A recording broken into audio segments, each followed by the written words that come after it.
Hi guys, welcome back to another video guys. അപ്പോൾ ഇന്നെന്തായാലും ഒരു സൺഡേ ആണ്. അതേപോലെ തന്നെ എൻ്റെ week 4 of mini cut series.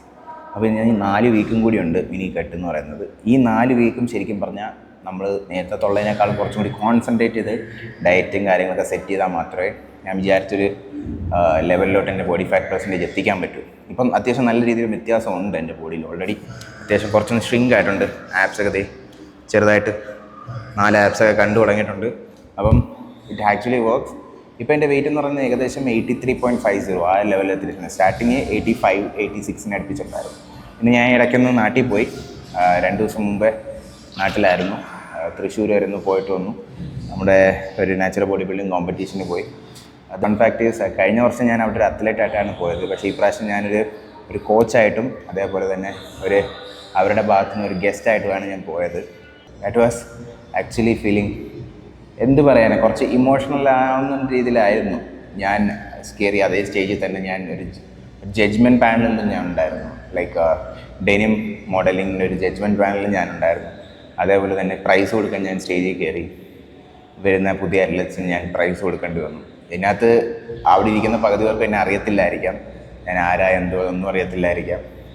But still ചില അത്ലറ്റ്സിൻ്റെ അടുത്തൊന്ന് സംസാരിച്ചു, അവരുമായിട്ട് നല്ല കമ്മ്യൂണിക്കേഷൻ ഉണ്ടായി. അവരെനിക്ക് ഇൻസ്റ്റാഗ്രാമിൽ മെസ്സേജ് അയച്ചു. അങ്ങനെ കുറേ കാര്യങ്ങൾ സംഭവിച്ചു നാട്ടിൽ പോയ സമയത്ത്.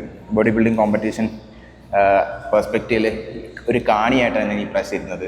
കഴിഞ്ഞ അത്ലറ്റായിട്ട് ബാക്ക് സ്റ്റേജിലായിരുന്നു കൂടുതൽ ടൈം ഉണ്ടായിരുന്നത്. കാരണം എൻ്റെ ആ ഒരു പ്രെപ്പിൻ്റെ ടൈമും കുറച്ച് ഡ്രൈ ഔട്ട് ആവാൻ വേണ്ടിയുള്ള സമയത്തിന് വേണ്ടി ഞാൻ കുറേ നേരം ബാക്ക് സ്റ്റേജിലായിരുന്നു കുറേ നേരം ഇരുന്നത്. കഴിഞ്ഞ പ്രാവശ്യം ഒരു കോമ്പറ്റീഷനും എനിക്ക് അകത്തിരുന്ന് കാണാൻ പറ്റിയിട്ടുണ്ടായിരുന്നില്ല. പക്ഷേ ഇപ്രാവശ്യം ഞാൻ കൂടുതലും എല്ലാ കാറ്റഗറീസിലുള്ള ആൾക്കാരെ നേരിട്ട് സ്റ്റേജിൽ പെർഫോം ചെയ്യുന്നത് ഞാൻ കണ്ടു. And that was actually good. And ഞാൻ ട്രെയിൻ ചെയ്യിപ്പിച്ച പോസിങ്ങും കാര്യങ്ങളെല്ലാം പറഞ്ഞു കൊടുത്ത നമ്മുടെ പയ്യന് മെൻസ് PC കാറ്റഗറിയിലും 4th അടിച്ചു. അത് ഓക്കെ, മിസ്റ്റർ കേരളയിലാണ് കേട്ടോ. മെൻസ് PC കാറ്റഗറിയിലും 4th അടിച്ചു. അതേപോലെ അവൻ്റെ ബോഡി ബിൽഡിംഗ് കാറ്റഗറിയിലും സബ് ജൂനിയറിൽ 4th അടിച്ചു.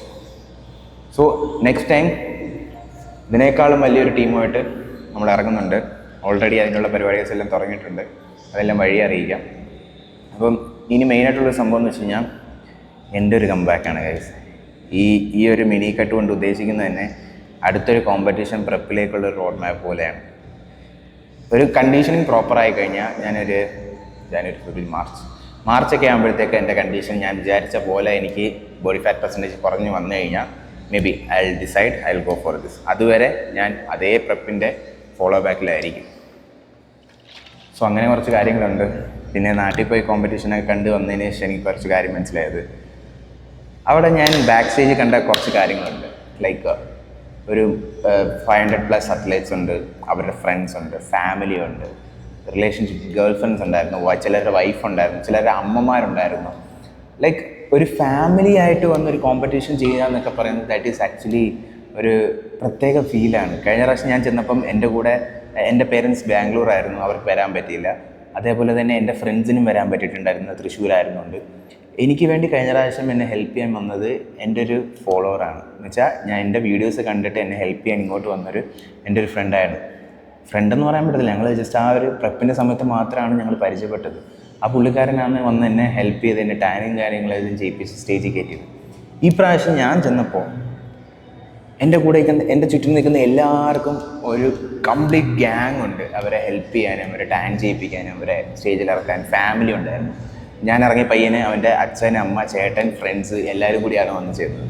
So that was actually different feeling. കാരണം ആ പ്രൈസിങ് കിട്ടിയപ്പോൾ ആ അച്ഛൻ്റെ അമ്മയുടെ മുഖത്ത് കണ്ട ആ പ്രൗഡ് ഫീൽ. അതേപോലെ തന്നെ വേറൊരു പയ്യനെ ഞാൻ സ്റ്റേജിൽ ഇറക്കുന്നുണ്ടായിരുന്നു. അപ്പോൾ അവൻ്റെ അച്ഛനും അമ്മയും പ്രൈസിങ് കൊടുക്കാൻ നേരത്തുണ്ടായിരുന്നു ഫീൽ. അവൻ ഫസ്റ്റ് അടിച്ചു കേട്ടോ. അപ്പം ആ ഒരു ഫീലൊക്കെ ഞാൻ ശരിക്കും പറഞ്ഞാൽ എനിക്ക് ഈ ബോഡി ബിൽഡേഴ്സിൻ്റെ ആ ഒരു ജേണിയാണ് ശരിക്കും പറഞ്ഞാൽ എനിക്ക് ഭയങ്കരമായിട്ട് ടച്ചായത്. കാരണം എല്ലാവർക്കും ഒരു ഗോൾ, ആ ഒരു സ്റ്റേജിൽ കയറുക, പെർഫോം ചെയ്യുക, ബെസ്റ്റ് കൊടുക്കുക, പ്രൈസിങ് എന്തോ ആയിക്കോട്ടെ, ബെസ്റ്റ് കൊടുക്കുക, ഇറങ്ങുക. കാരണം ആ ഒരു ജേണി എന്ന് പറയുന്നത് ഓൾമോസ്റ്റ് 6 to 7 months പ്രോസസ്സാണ്. ആ ഒരു 6 to 7 months ഇവർ പോകുന്ന ജേണിയിൽ വേറെ പുറത്തുനിന്ന് കാണുന്ന ആർക്കും മനസ്സിലാകത്തില്ല. അവരുടെ മെൻ്റലി അവരെന്തോരം ഫ്രസ്ട്രേറ്റഡ് ആയിരിക്കും, അല്ലെങ്കിൽ അവരുടെ ബോഡി എത്രത്തോളം വീക്കായിരിക്കും, ഇതൊന്നും ആർക്കും മനസ്സിലാകത്തില്ല. ആ ഒരു പ്രാവശ്യം ആ ഒരു സ്റ്റേജിൽ കയറുമ്പോൾ മാത്രമേ നമുക്കത് മനസ്സിലാകത്തുള്ളൂ. ആ പ്രോസസ്സ് എന്ന് പറഞ്ഞാൽ ഇറ്റ്സ് വെരി ഡിഫിക്കൾട്ട്. അത് മനസ്സിലാക്കാൻ ഇത്തിരി ബുദ്ധിമുട്ടാണ്. ആ ഒരു പ്രോസസ്സ് മനസ്സിലാക്കാൻ വേണ്ടി കൂടിയാണ് എൻ്റെ കോമ്പറ്റീഷൻ ഞാൻ ചെയ്തത്. ഇല്ലെന്നുണ്ടെങ്കിൽ ഒരിക്കലും ഒരു കോച്ചായിട്ട് എനിക്ക് മനസ്സിലാകത്തില്ല എൻ്റെ അത്ലറ്റ്സിൻ്റെ ഫീലിംഗ് എന്താണെന്നോ, അവരുടെ ഇമോഷണലി അവരെത്ര വൾണറബിൾ ആണെന്നോ. സോ അവരെയൊക്കെ എനിക്ക് സപ്പോർട്ട് ചെയ്യണമെന്നുണ്ടെങ്കിൽ ഒരിക്കലെങ്കിലും എനിക്ക് ആ ഒരു ഫീലിംഗ് മനസ്സിലാക്കണം. സോ ഒരിക്കൽ ആ ഫീൽ മനസ്സിലാക്കി കഴിഞ്ഞാൽ നമുക്ക് വീണ്ടും അതിനകത്തുനിന്ന് ഒരു എനർജി, ഒരു പ്രത്യേക എനർജി കിട്ടും. അതുകൊണ്ട് നമുക്കത് വീണ്ടും ചെയ്യാൻ തോന്നും.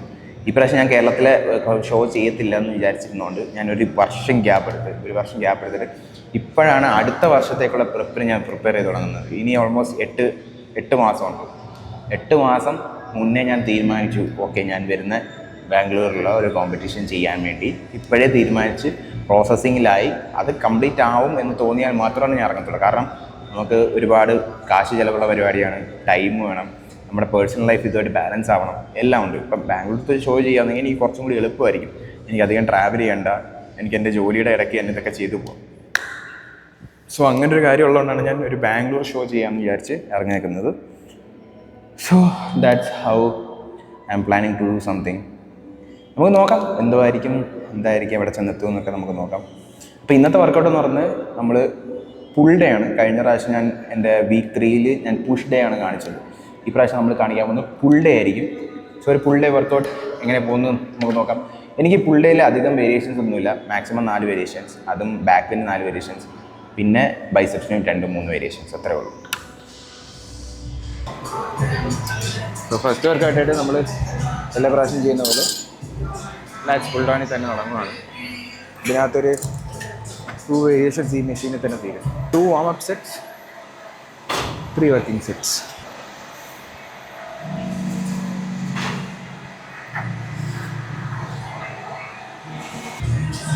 Upper loose.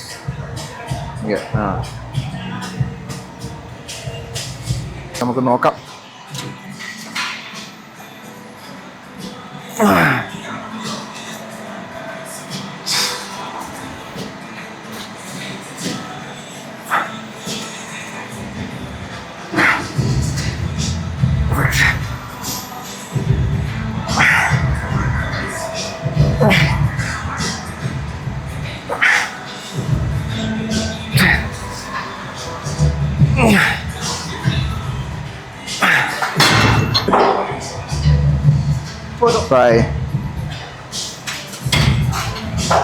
അപ്പോൾ അത് കറക്റ്റാണ് എൻ്റെ ലാക്സ് വരും. സോ പറഞ്ഞല്ലോ പുള്ളിക്കാരൻ തമിഴ്നാട്, അതുകൊണ്ട് ഞാൻ തമിഴ് സംസാരിച്ച്. നമ്മൾ കൈ ഒരിക്കലും ബാക്കിലോട്ട് പോകരുത്. ലൈക്ക് എൽബോ കുറച്ചൊന്ന് ഫ്രണ്ടിലേക്ക് ടക്കിങ് ആയി കഴിഞ്ഞാൽ കറക്റ്റ് ആ ലാറ്റ്സ് ഫുള്ള് സ്പ്രെഡാവുന്നത് നമുക്ക് മനസ്സിലാവും. ആ ലാറ്റ്സ് പുറത്തോട്ട് സ്പ്രെഡ് ചെയ്യാൻ പഠിക്കണം. അതിപ്പം നമ്മൾ ലാറ്റ് സ്പ്രെഡ് ചെയ്യുന്ന സമയത്തും നമുക്ക് ഹെൽപ്ഫുൾ ആവും. ലൈക്ക് ഇങ്ങനെ തന്നെ ചെയ്ത് പഠിക്കുവാണെങ്കിൽ നമുക്ക് ആ ഫീലിംഗ് കറക്റ്റായിട്ട് കിട്ടും. ആ സമയത്ത് നമുക്ക് ലാറ്റ്സ് സ്പ്രെഡ് ആവുന്നത് നമ്മൾ ഇങ്ങനെ സ്പ്രെഡ് ചെയ്യുന്ന സമയത്ത് നമുക്ക് കറക്റ്റായിട്ട് മനസ്സിലാവും. അതേപോലെ തന്നെ എക്സസൈസ് ചെയ്യുന്ന സമയത്ത് തൊട്ടേ പ്രാക്ടീസ് ചെയ്ത് പോയി കഴിഞ്ഞാൽ നിങ്ങൾക്ക് ലാറ്റ് സ്പ്രെഡ് കുറച്ചുകൂടി ഈസി ആയിട്ട് ഫുൾ ഔട്ട് ചെയ്യാൻ പറ്റും. ഈ പ്രാവശ്യം ഞാൻ 65 ഇട്ട് വെക്കുക. ഓക്കെ, നേരത്തെക്കാളും 10 കിലോ കൂടുതലാണ്. നോക്കാം.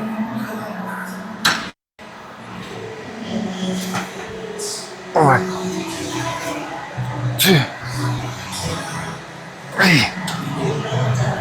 4, 5, 6, 7, 8. എന്താ അറിയത്തില്ല, എനർജി ഭയങ്കര ഡ്രോപ്പാണ്. ഞാൻ ആകെ ഒരു ചെറിയ ഷേക്ക് കഴിച്ചിട്ടാണ് ഇറങ്ങിയേക്കുന്നത്. ഒരു സ്കൂപ്പ് വേ, ഒരു 20 grams ഓഫ് ഓട്സ്, ഒരു ഹോൾ ബനാന. അതായിരുന്നു എൻ്റെ ബ്രേക്ക്ഫാസ്റ്റ്. അത് കഴിഞ്ഞ് ഇപ്പോൾ പ്രീ വർക്കൗട്ട് എടുത്തതിൻ്റെ എഫക്റ്റ് ഇരിക്കുക. ഭയങ്കരമായിട്ട് ടയർഡാകുന്നുണ്ട്. ഇത് കഴിഞ്ഞിട്ട് വേണം ഒരു നല്ല മീൽ കഴിക്കാനായിട്ട്. അടുത്ത സീറ്റ് ഡ്രോയിങ് ആണ്. എനിക്കെന്തോ എൻ്റെ ഹൈറ്റിന് ഈ ഒരു സീറ്റ് പോരാതെ വരാറുണ്ട്. അതുകൊണ്ടാണ് ഈ പ്രാവശ്യം ഒരു ചെറിയ സ്റ്റൂൾ എടുത്തിട്ടേക്കുന്നത്. അപ്പോൾ എനിക്ക് കുറച്ചുകൂടി ബാക്കിലോട്ട് ഇറങ്ങിക്കാൻ പറ്റും. കുറച്ചും കൂടി നമുക്കൊരു ഫുള്ള് കറക്റ്റായിട്ട് കിട്ടും.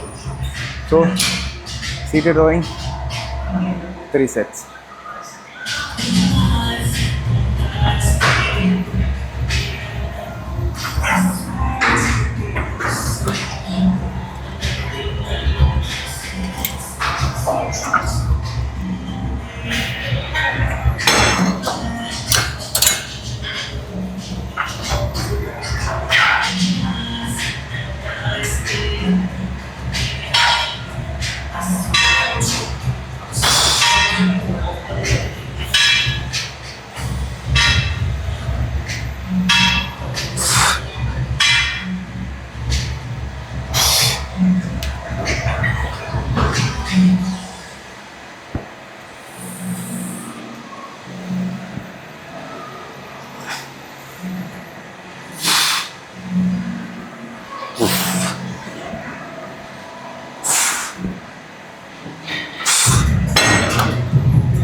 ഷർട്ട് പോർഷനിൽ നിങ്ങളുടെ ലാറ്റ്സ് ഇവിടെ വന്ന് നിങ്ങൾക്ക് ടൈറ്റാന്ന് ഫീൽ ആവും.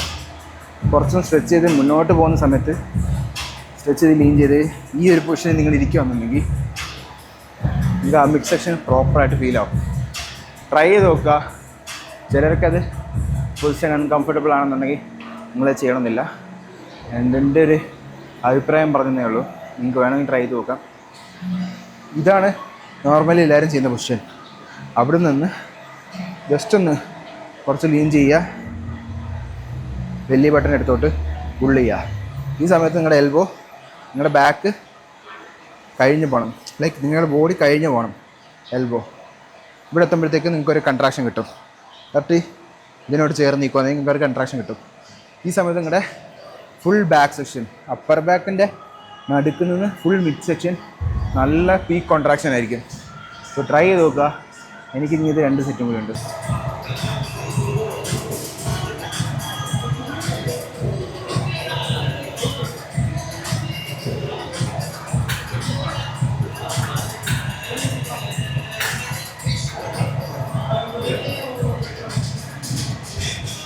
നിങ്ങളൊരു ക്ലാസിക്കർ മെൻസ് വിത്ത് കട്ട്ലറ്റ് ആവാൻ ട്രൈ ചെയ്യുന്ന ആൾക്കാരാണെങ്കിൽ നിങ്ങൾക്ക് ലാസ്റ്റ് നല്ല വിത്ത് വേണം. ഇല്ലെന്നുണ്ടെങ്കിൽ നിങ്ങൾക്ക് ആ വീക്ക് അപ്പോയിൻമെൻസ് കിട്ടത്തില്ല.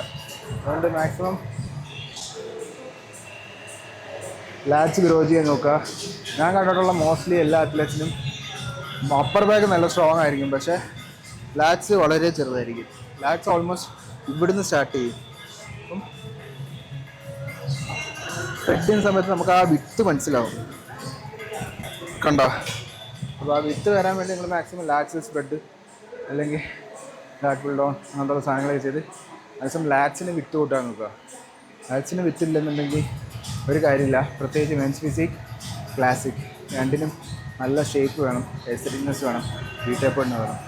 ബോഡി ബിൽഡിംഗ് ആണെങ്കിൽ ബി ടേപ്പറിൻ്റെ കൂടെ വോളിയം കൂടി വന്നു കഴിഞ്ഞാൽ സെറ്റായിരിക്കും.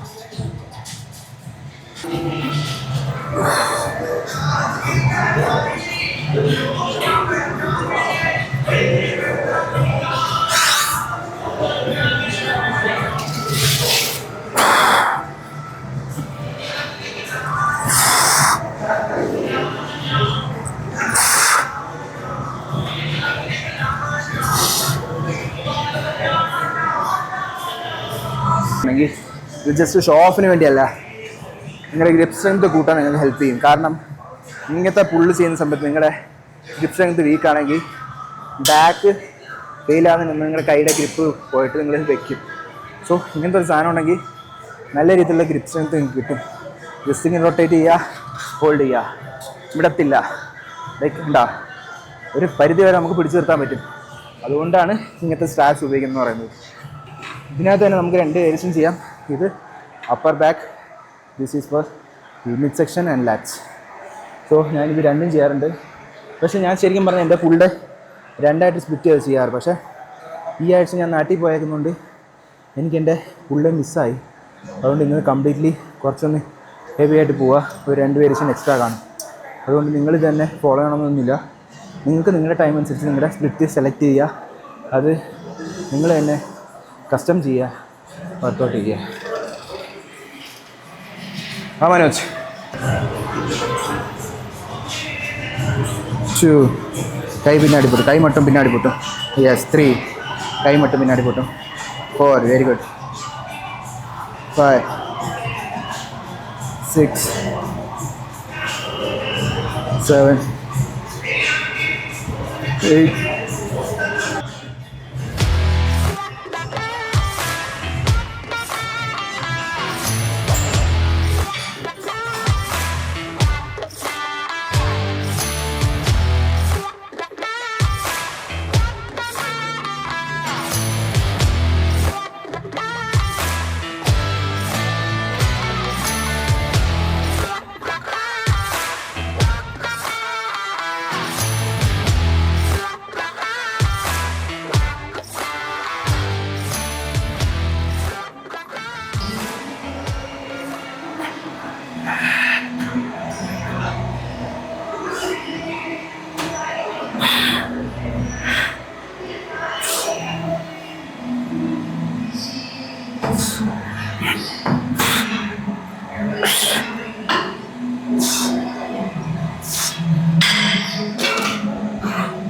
എല്ലാവരും ചോദിക്കുന്ന ഒരു കാര്യമാണ് ഞാൻ ബൈസെപ്സിന് എന്തൊക്കെ വർക്കൗട്ട് ചെയ്യുന്നതെന്ന്. എൻ്റെ ബൈസെപ്സിൻ്റെ സൈസ് ഇപ്പം 17.5 ആണ്. ഓക്കെ, അപ്പം ഞാൻ പണ്ടോട്ട് ചെയ്തുകൊണ്ടിരിക്കുന്ന ആകെ 1, 2, 3 വർക്കൗട്ട് വേരിയേഷൻ മാത്രമാണ്. 3 വേരിയേഷൻ മാക്സിമമാണ് ഞാൻ ബൈസെപ്സ് ചെയ്യാറ്. അത് ഞാൻ ഒരുപാട് കോൺസെൻട്രേറ്റ് ആംസ് ഡേ ആയിട്ടും സെപ്പറേറ്റ് ചെയ്യാറില്ല. ബാക്കി മേജർ വർക്കൗട്ട്സിൻ്റെ കൂടെ ചെയ്യാറേ ഉള്ളൂ. അപ്പോൾ എനിക്ക് പ്രോപ്പറായിട്ട് റെസ്റ്റും കിട്ടുന്നുണ്ട്, അതിനിടയ്ക്ക് കൂടുതൽ ആക്ടിവേഷനും കിട്ടാറുണ്ട്. അപ്പോൾ ഇതെൻ്റെ ഒരു ഫേവറേറ്റ് വർക്കൗട്ടാണ്. പിന്നെ റീസർക്കുകൾ, പിന്നെ കേബിൾ കേൾ തന്നെ സ്ട്രെയിറ്റ് ബാറിനകത്ത്. ഈ 3 വേരിയേഷനല്ല, ഞാൻ പ്രത്യേകിച്ച് വേറെ ഡംബൽ വേരിയേഷൻസ് അധികം ചെയ്യാറില്ല. ഹാമർ കേൾ ചെയ്യാറുണ്ട്. സോ ഇതെങ്ങനെ വലുതായെന്ന് വെച്ച് കഴിഞ്ഞാൽ എനിക്കറിയില്ല. പണ്ട് തൊട്ടേ മോസ്റ്റ്ലി എല്ലാവരും ചെയ്തുകൊണ്ടിരുന്ന കാര്യം ആദ്യത്തെ 2-3 വർഷം ഞാൻ ഫുൾ ആംസും ചെസ്റ്റും തന്നെ നോക്കിക്കൊണ്ടിരുന്നത്. പക്ഷെ ഇപ്പോൾ ഞാൻ കൂടുതലും വർക്കൗട്ട് കോൺസെൻട്രേഷൻ ചെയ്യുന്നത് എൻ്റെ ബാക്ക്, ലെഗ്സ്, ഷോൾഡേഴ്സ് അങ്ങനെയൊക്കെയാണ്. സോ അതുകൊണ്ട് വേരിയേഷൻസ് മാറുന്നതിന് ചിലപ്പോൾ വ്യത്യാസം വരുമായിരിക്കും. അപ്പം ഞാനിങ്ങനെ വർക്കൗട്ട് ചെയ്തുകൊണ്ടിരുന്നപ്പോഴാണ് അനുഭവിൻ്റെ നോട്ടിഫിക്കേഷൻ കണ്ടത്. അവൻ്റെ ബ്ലോഗ് ഇതിനകത്ത് ഇട്ടിട്ടുണ്ട്. അത് ഞാനുണ്ട് കേസ്.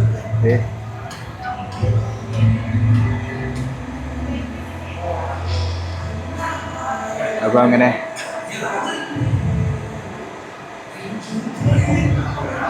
അവൻ്റെ വീഡിയോക്കകത്ത് ഫുള്ള് നമ്മൾ വന്നിട്ടുണ്ട്.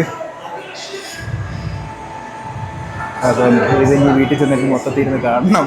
ശരിക്കും പറഞ്ഞാൽ ഞാൻ കംപ്ലീറ്റ് ഒരു വ്ളോഗ് എടുക്കാൻ വേണ്ടിയാണ് പോയത്. പക്ഷേ കോമ്പറ്റീഷന് ചെന്നതിന് ശേഷം ജഡ്ജ്മെൻറ്റ് പാനൽ എന്നെ പിടിച്ചിട്ട്, അല്ലാതെ ഗസ്റ്റ് പാനലിൽ എന്നെ പിടിച്ചിട്ട്, അപ്പം എനിക്ക് സ്റ്റേജിൽ അങ്ങോട്ടും ഇങ്ങോട്ടും പോകേണ്ടി വന്നുകൊണ്ട് എൻ്റെ വ്ളോഗ് ശരിക്കും പറഞ്ഞാൽ എനിക്ക് എടുത്ത് പ്രോപ്പറായിട്ട് പറ്റിയില്ല.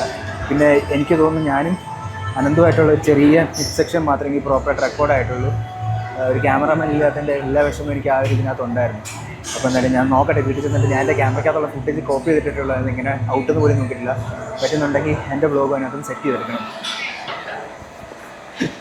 അപ്പോൾ എന്തായാലും ഞാൻ എൻ്റെ വർക്കൗട്ട് കംപ്ലീറ്റ് ചെയ്തിട്ട് വരട്ടെ. വർക്കൗട്ട് കംപ്ലീറ്റ് ചെയ്തിട്ട് നമുക്ക് വീട്ടിൽ പോയിട്ട് ആ വ്ളോഗ് എഡിറ്റ് ചെയ്യുന്നതിനെ കുറിച്ച് നോക്കാം.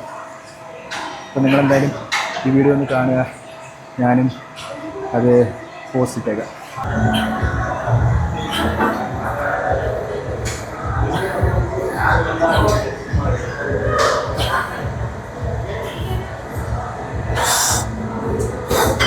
ഓക്കെ, അപ്പോൾ ഇതായിരുന്നു നമ്മുടെ ലാസ്റ്റ് വേരിയേഷൻ.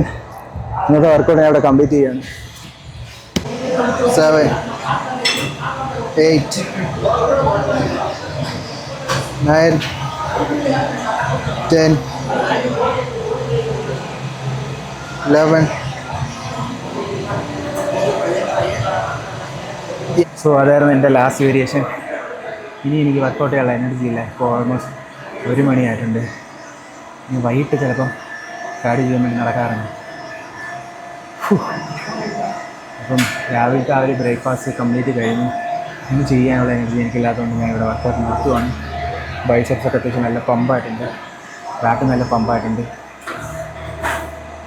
ഇനി ഞാൻ പറഞ്ഞതൊക്കെ വീട്ടിൽ പോയിട്ട് ആ വീഡിയോ എഡിറ്റ് ചെയ്യാൻ നോക്കണം. ഇനി ഈ വീഡിയോ ഇപ്പോൾ എഡിറ്റ് ചെയ്തിരുന്നു എനിക്കറിയത്തില്ല. അപ്പോൾ എന്തായാലും അങ്ങനെയാണ് ഗൈസ്. എല്ലാം ഞാൻ തന്നെ ചെയ്യുന്നുണ്ട്.